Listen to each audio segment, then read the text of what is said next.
Tonight, the results of the university-wide program prioritization are out, and some of your favorite programs could be on the chopping block.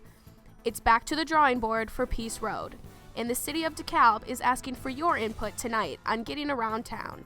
NTC News Tonight starts now.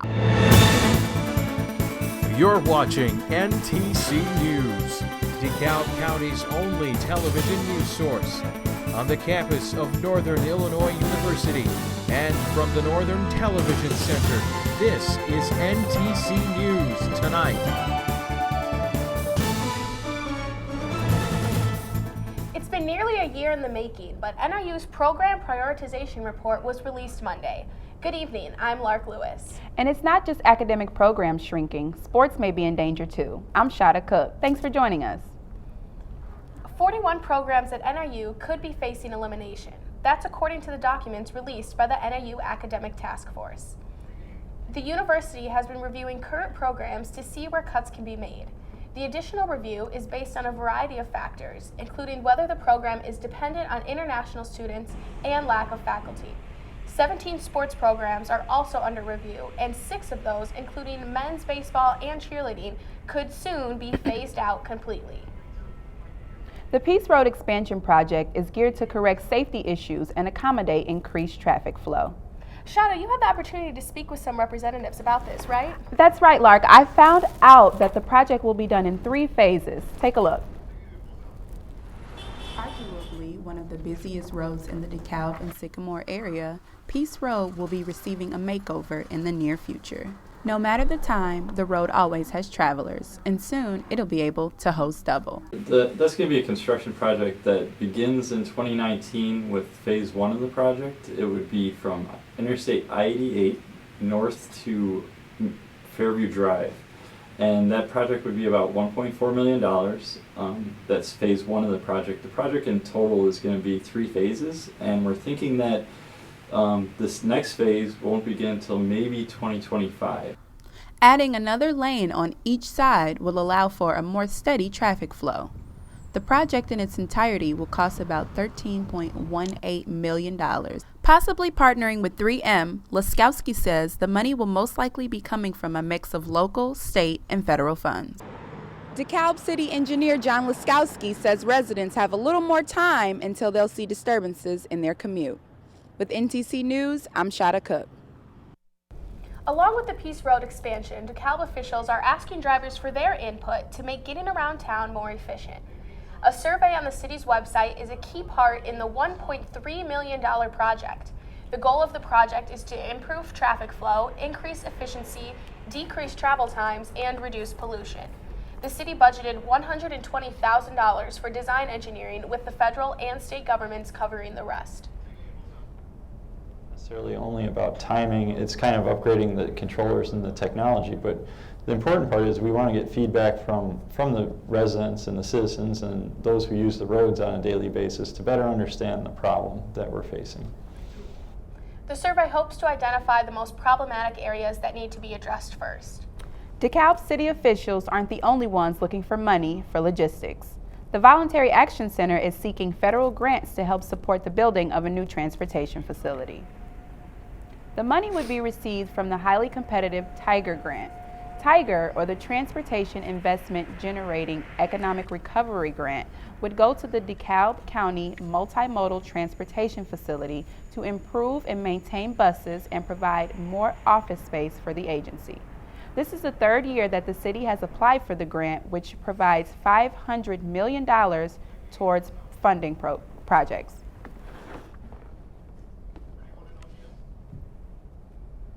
Currently, the location we're at now houses both our transportation and our nutrition programs. If the new building is constructed, all transit operations will move to the new facility, and the facility up here will take over for the nutrition program. So really, 2 programs will be enhanced by this. Hope Haven is getting some much-needed green. The housing facility is receiving over $100,000 from a federal grant. According to HUD, the grants awarded Monday are called Continuum of Care and are part of the Obama administration's effort to end homelessness. One of the Hope Havens housing programs, which subsidizes housing for homeless people with mental illness, was renewed at $29,704. Hope Haven was among 49 homeless housing and service programs statewide to receive a portion of the $14.1 million grant. Sycamore's Jane Fargo Hotel may soon be the most luxurious place locals can call home after officials approve a measure which would turn the space into high-end apartments. The Sycamore City Council unanimously agreed on a decision to transform the hotel into luxury apartments. A grant of $100,000 from the city will help fund the renovation. The developer, John Pappas, says that no one with a credit score lower than 680 will be approved to move in due to its high-end status. I'm just happy about our downtown. You know, these businesses have spent tens of thousands of dollars, and we have a program for facade improvement, and many of the stores and businesses in our downtown area have taken advantage of that. It's like a 50-50 match. While Sycamore is developing new luxury apartments, DeKalb just broke ground on a new house of worship. Christ Community Church began work for its new location off Dresser Road between DeKalb High School and Katz Park. Church officials say the $7.3 million building will include a 500-seat auditorium and spaces for young children and students. The new church is expected to be open in the fall of 2017. DeKalb advanced to the semifinals round with 14 other communities but fell short of the finals. During the competition, DeKalb received a total of $60,000, including a $25,000 check to implement a revitalization plan in the city. The money DeKalb received will go into 7 community projects, including a branding and marketing plan, a STEM center, and a leadership development institute. NIU Career Services is reminding students of the dangers of obtaining or sharing information online. Scams target nearly everyone across the country that has access to the internet. Career Services are really stressing students to be careful while applying for jobs. Online scammers are always looking for new ways to fool unsuspecting users. Some warning signs are they contacted you with poorly written emails and that you would get the job right away. Career Services has a website that has tips for students to help them better understand guarding themselves against online scams. The DeKalb Park District has approved an updated smoking ban ordinance. The update comes after residents voiced concerns over massive amounts of cigarette butts at Katz Park. The updated ordinance prohibits smoking within 50 feet of dog parks, athletic fields, playgrounds, and other playground surfaces. The ordinance was unanimously approved, and park staff will be putting up new signs. Well, spring is finally here, I think, and what better way to enjoy the sun than an NIU block party? That's right, Lark. NTC reporter Sarah Bannock had a chance to join in on the fun and see what our Huskies and Husky fans were up to. NIU Athletics hosted its annual Community Block Party on Saturday. Community members joined athletes from the men and women's basketball and soccer teams, as well as NIU cheerleaders for family games and activities. We want to create some fun activities and engagement for our community and our fans of Husky football. We just so happen to have a baseball game. They're hosting Buffalo today at 1 p.m. So it made sense for us to have our block party right next to the baseball field. We've invited our campus partners and our community partners to come out and share some of the information that they have for their businesses. We have tons of activities, bounce houses, inflatables, obstacle courses, and a lot of giveaways. Music, obviously, free food as well. Cheerleaders are here, Mission and Victory Husky as well.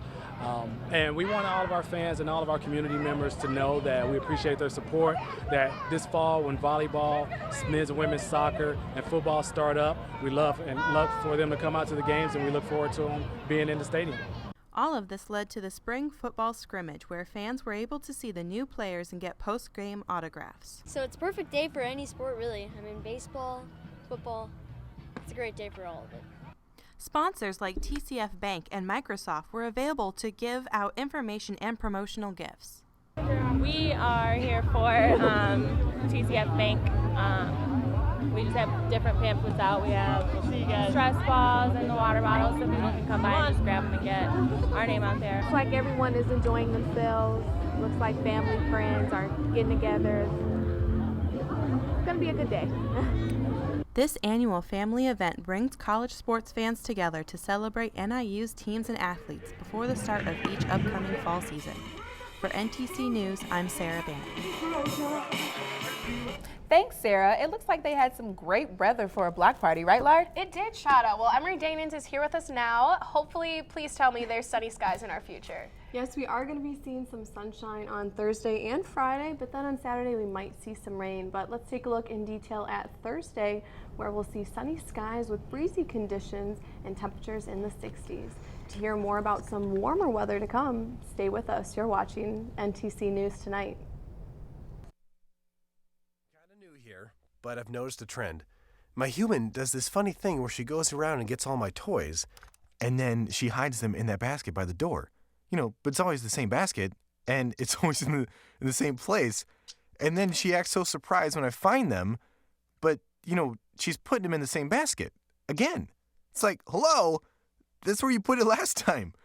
You were the worst at hide and go seek.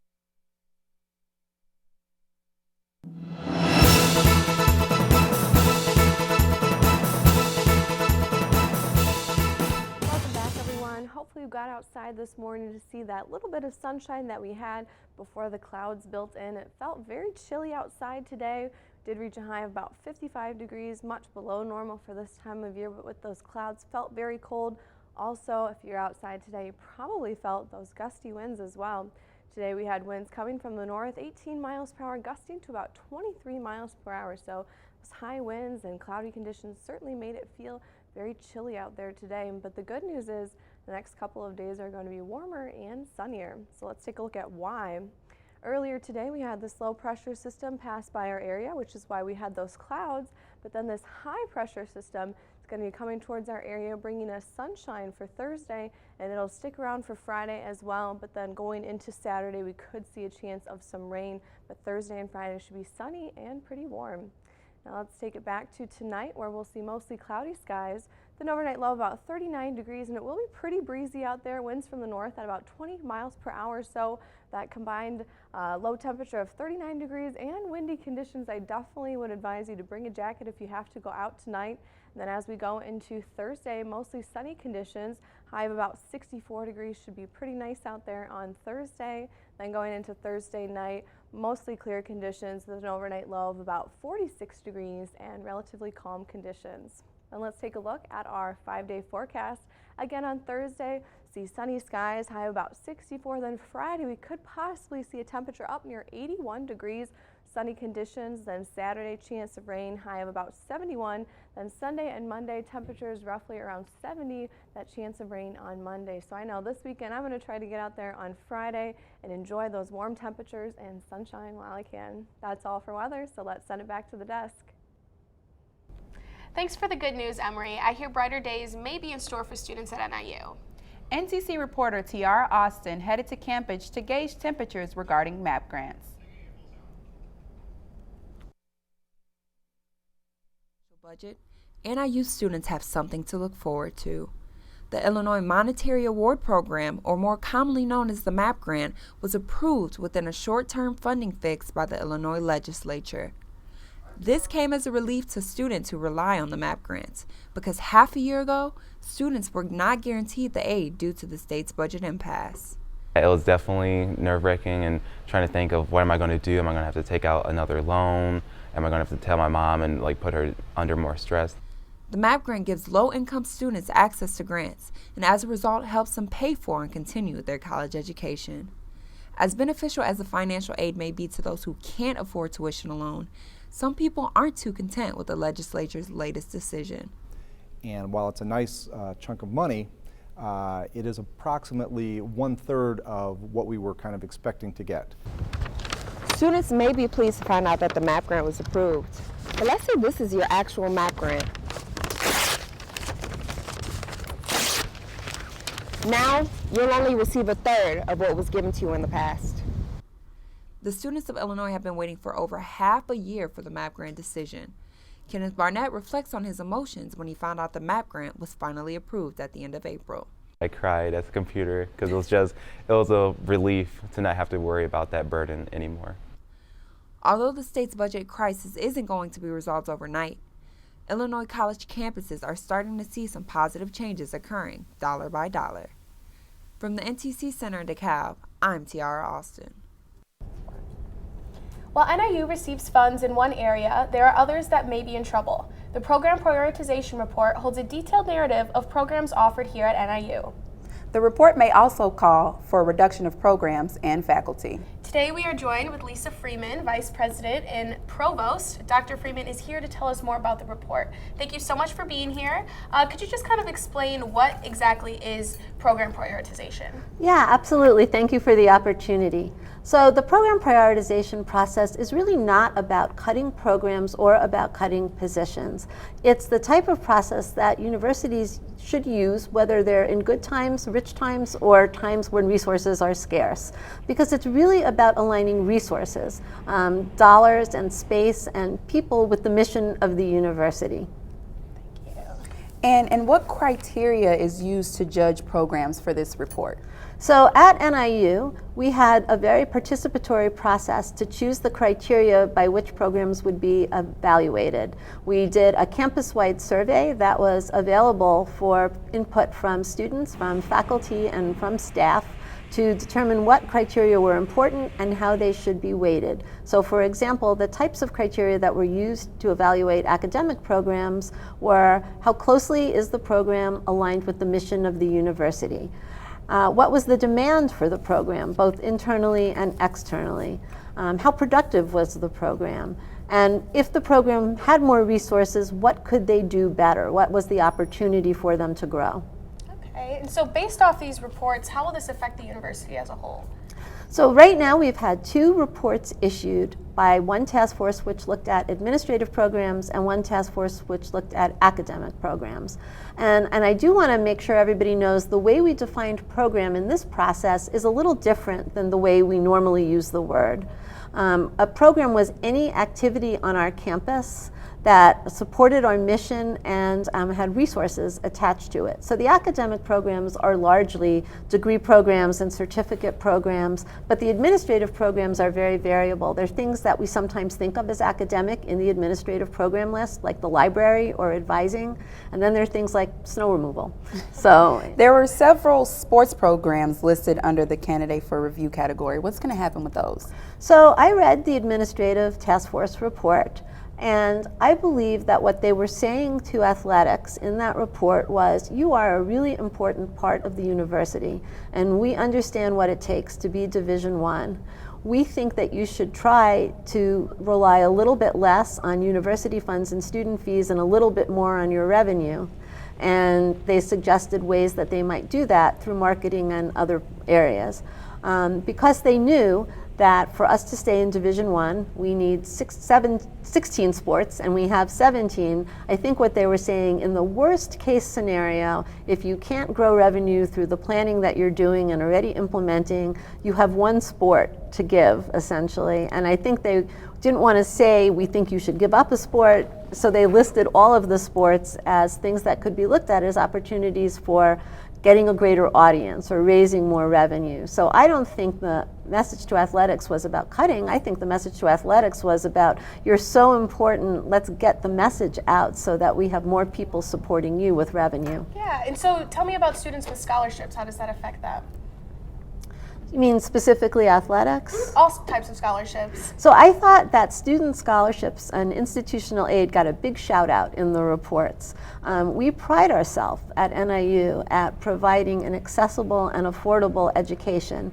And I think what the task force said is, we want more scholarships to enable our students to be successful, to graduate quickly, to stay in school and not have to work as much, and scholarships to support the things that really engage students, like study abroad. Do you think these kind of changes will encourage students to transfer out of NIU with the program prioritization? What do you guys think about student retention? I think program prioritization is going to position NIU better for the future. It's going to allow us to direct our resources to programs that really interest students and that will really serve students well. And one thing I will want to point out is right now we have these 2 task force reports, but there's a separate process where student task forces are looking at these reports and planning to provide feedback. And that's going to be a big part of what we look at going forward. But I think students should be excited, not discouraged by program prioritization. Okay, well, thank you so much for joining us and giving us just a little bit more insight on the whole program prioritization process. Thanks for having me. Thank you I'll so come much back for your anytime. time. Awesome. Thank you. A proposal to change the Illinois Constitution is passing through the House next week. And even after the Senate's latest grant, Chicago State University is still on its last leg. These are today's state lines. The Illinois House proposed a bill to change the state's constitution to include a tax hike for millionaires. The plan would tax people based on their actual earnings instead of the flat rate of 3.7%. There is also a second bill being pushed that would actually set the rates if the first bill is passed. The proposed rates would be increased by up to 6% for those who make more than $1 million. The House will be voting on the first proposal next Tuesday. Even after receiving money from the state, Chicago State University is still struggling to make ends meet. CSU announced last week that they were laying off more than 300 employees, which adds up to almost 1/3 of the workforce. The cuts will affect the entire school, from police officers to vice presidents, and are effective immediately. The layoffs will save the university up to $2 million a month. A Joliet man has been charged with setting the fire that destroyed the Room Place Furniture Warehouse in Woodridge. Ruben Antonio Achua Cruz was an employee at the warehouse and was upset with his bosses when he allegedly started the fire.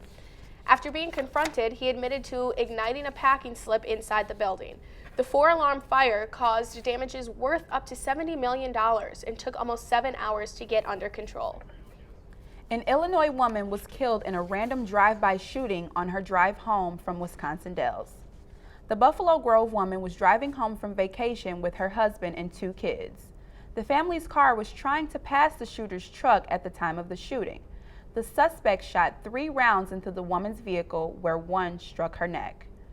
This was allegedly the suspect's second shooting this week. And that's today's State Lines.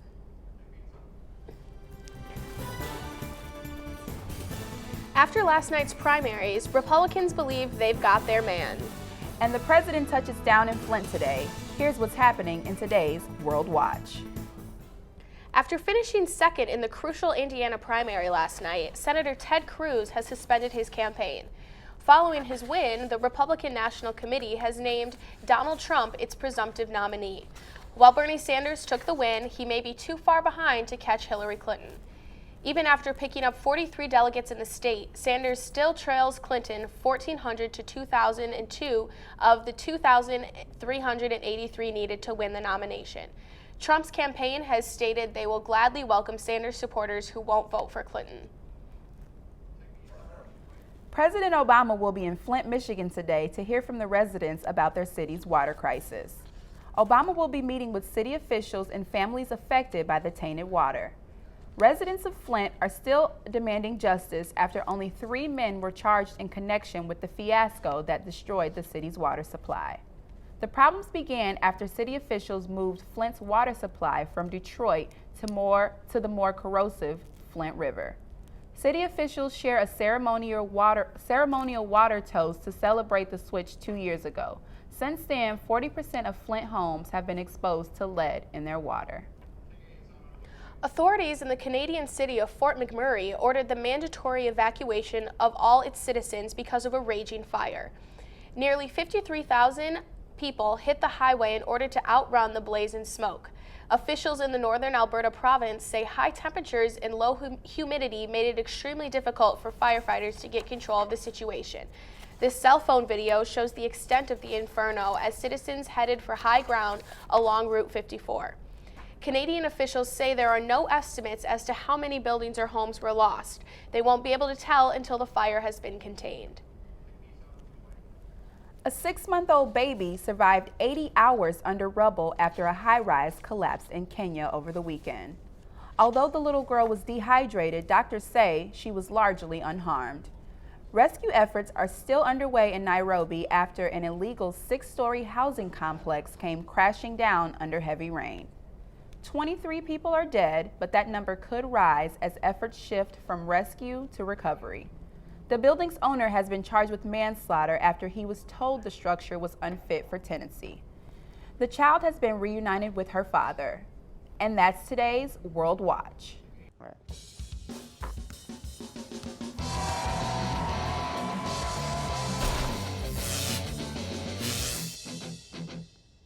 Welcome to NTC Sports. I'm Alex Rodriguez.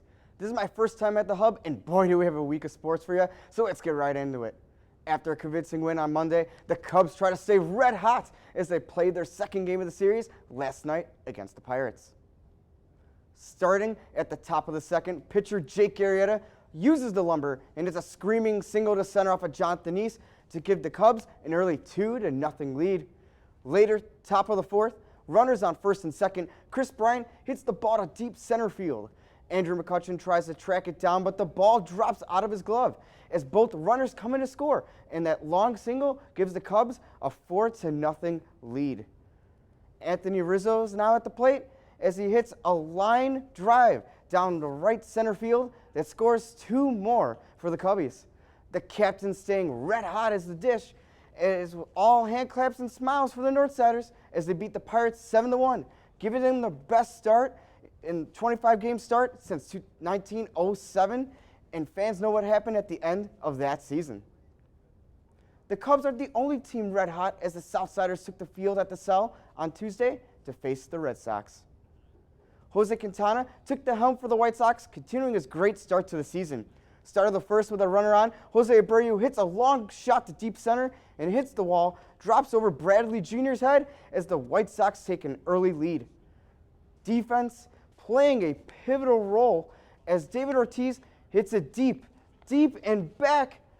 But what an amazing, spectacular catch by Austin Jackson, robbing Big Papi of a hit, the future Hall of Famer giving Jackson some love. Skip it to the bottom of the eighth, Abreu hits the ball down the left field line for a bases clearing double as the White Sox win 4-1. Now let's go to some playoff basketball. Klay Thompson and the Golden State Warriors squared off against Damian Lillard and the Portland Trail Blazers in Game 2 of the Western Conference semifinals in Oakland. Stephen Curry, still recovering from a knee sprain, watches from the sidelines, but we begin in the fourth quarter. Warriors down 2. Klay Thompson buries the 3 to give Dub Nation a 1-point lead. Later in the fourth, Warriors go up by 3. Draymond Green gets the inbounds pass, drives, and puts down the huge slam over Al-Farouq Aminu. Curry gives him some love as the Warriors win Game 2 and take a comfortable 2-0 series lead. Life found a way back in Toronto as point guard Kyle Lowry makes today's play of the day. With the Raptors down by 3 and a couple seconds left, Corey Joseph inbounds to Lowry as he heaves up a prayer, and the game-tying 3 to send the Raptors into overtime. Air Canada Center erupted. Let's take a look at it again. Lowry almost lost the handle, but finds a way to shoot the ball at the half court and just gets the shot off. Fans storm back to their seats dumbfounded as Kyle Lowry, with that shot, takes home our play of the day. That's all we have for sports. Be sure to keep up with the NBA and NHL playoffs along with your favorite Chicago baseball team. Have a great week and good luck with finals. One restaurant is using a popular holiday and lots of good food for a good cause. Stay tuned, you're watching NTC News Tonight. Here's to the things that can keep us safe. Those we use all the time with hardly a thought. Those that are silently standing by to save our lives. And now, those that we carry with us everywhere we go. Many mobile devices will now bring you wireless emergency alerts, real-time information directly from local sources you know and trust. With the unique sound and vibration, you'll be in the know wherever you are. Celebrations for tomorrow's Cinco de Mayo festivities are in full swing for One Sycamore business. NTC reporter Raven Bryant has more from the Taxco Festival. Sycamore community decided to celebrate Taxco style. Oh my God, this means a lot. This is family and community coming together to celebrate. And for all the participants, I mean, it's a coordination between volunteers, participants, sponsors. Every single one of them, they make they come all team together. In the same time they come in having fun, they supporting local not-for-profit organizations. The Cinco de Mayo festival was created when Taxco owner participated in the Relay for Life walk. The festival quickly became a tradition and has raised over $120,000 in the last 19 years. Jesus from Taxco wanted me to be Elsa at his event, and so here I am. You know, I thought I had my ice powers under control. I've been really working hard on it. I don't have to have my gloves on, but you know, there's a little work to be done still. As you can see, the cold weather didn't stop everybody from celebrating at the Cinco de Mayo festival this year. It's amazing to be here, spending time with people and meeting new people around here. The festival may have a margarita bar for those of age. However, family is the most important part of this event, at least for some. Plans for next year's 18th Cinco de Mayo festival are already in the works. With NTC News, I'm Renee. Wow, that sure looked fun. I'm going to have to open up my plans for next year's event. NTC News Tonight is produced and directed by students here at Northern Illinois University. We want to thank you all for being with us. Enjoy the rest of your evening. This was our last show of the semester. We want to thank you for watching.